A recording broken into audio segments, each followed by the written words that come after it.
ಲೋಕಸಭಾ ಚುನಾವಣೆಯ ಹಿನ್ನೆಲೆಯಲ್ಲಿ ಬಿಎಸ್ಪಿ ಅಭ್ಯರ್ಥಿ ಶ್ರೀನಾಥ್ ಪೂಜಾರಿ ಪರ ವಿಜಯಪುರ ಪಟ್ಟಣದಲ್ಲಿ ಸಾವಿರಾರು ಯುವಕರು ತಮ್ಮ ಬೈಕ್ಗಳ ಮೂಲಕ ಪ್ರಚಾರ ಕಾರ್ಯವನ್ನ ಮಾಡಿದ್ರು. ಅವರು ಕೆಬಿಯಿಂದ ಹೊರಟು ರ್ಯಾಲಿಯ ವಿವಿಧ ವೃತ್ತಗಳ ಹಾಗೆ ವಿವಿಧ ಬೀದಿಗಳ ಮೂಲಕ ಹೊರಟು ವೋಟ್ ಫಾರ್ ಬಿಎಸ್ಪಿ ಎಂಬ ಘೋಷಣೆಯೊಂದಿಗೆ ಸಾಗಿದ್ರು.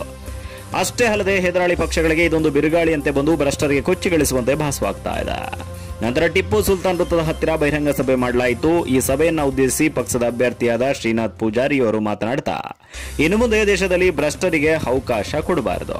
ವಿಜಯಪುರದ ಮಾಜಿ ಸಂಸದ ರಮೇಶ್ ಜಿಗಜಿಣಗಿ ಇವರು ಅವಕಾಶವಾದಿಗಳು. ಅಲ್ಪಸಂಖ್ಯಾತರ, ದೀನದಲಿತರ, ಹಿಂದುಳಿದ ವರ್ಗಗಳ ಜಿಲ್ಲೆಯ ಬಗ್ಗೆ ಕಾಳಜಿ ಇಲ್ಲದವರು.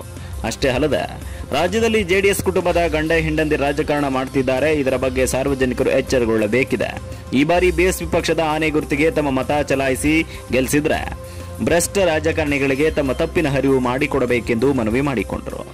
ಈ ಸಭೆಯಲ್ಲಿ ಯುವ ಉತ್ಸಾಹಿ ಮುಖಂಡರಾದ ನಾಗೇಶ್ ಶಿವಶರಣ, ಶ್ರೀನಾಥ್ ಪೂಜಾರಿ, ದಸ್ತಗಿರಿ ಮುಲ್ಲಾ, ರಾಜು ಗುಬ್ಬೇವಾಡ ಹಾಗೂ ಪ್ರಕಾಶ್ ಹೊಸಮನಿ, ನೀಲೇಶ್ ಇನ್ನಿತರ ಕಾರ್ಯಕರ್ತರು ಉಪಸ್ಥಿತಿಯನ್ನು ವಹಿಸಿದ್ದರು.